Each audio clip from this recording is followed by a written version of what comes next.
What happens when we die? When we die, we will be judged according to, or in accordance with our actions, our beliefs. If we deliberately rejected truth, knowing well that this is untruth, then we are doomed. God has given us rational faculties to believe in Him in His pure form, and we will be judged according to our actions.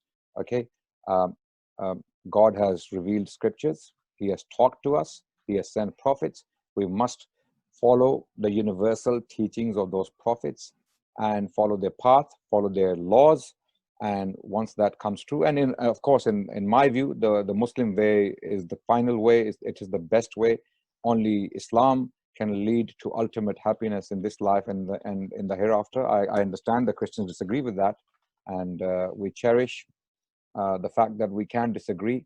But at the same time, of course, ideally, I would like everyone to believe in Islam. It's such a beautiful faith, just like Sir Anthony would like everyone to be a Unitarian Christian, right?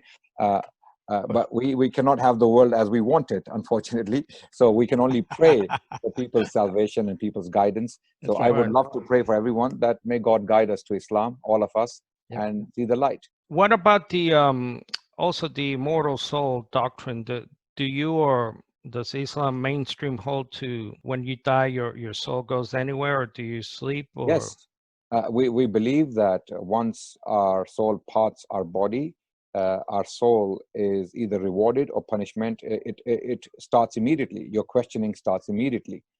So there is this place called the barzakh. The barzakh is when you're transferred into another world after you die, and that's where your recompense starts. And then there will be resurrection on the day of judgment when the final account will be done, and you will be either sent to paradise or to hellfire, depending on your beliefs and your actions. Is that similar to the Catholic eternal hell, where the wicked will be burned forever and ever? I don't know how Catholic view goes, but the Islamic view is that those who reject God deliberately, having understood the message, having understood the truth and the nobility of the message, they reject it and commit crimes and do sins.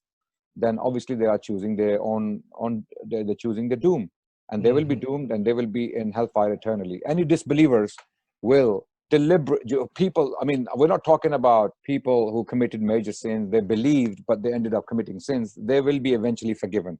But those who disbelieved in God and committed polytheism, or for example, started worshiping other gods or other people instead of God, they will not be forgiven by God. We are of the conditional immortality school. We think that when you die, you're sleeping. Lazarus is dead, Jesus said. Lazarus is sleeping, clarified it.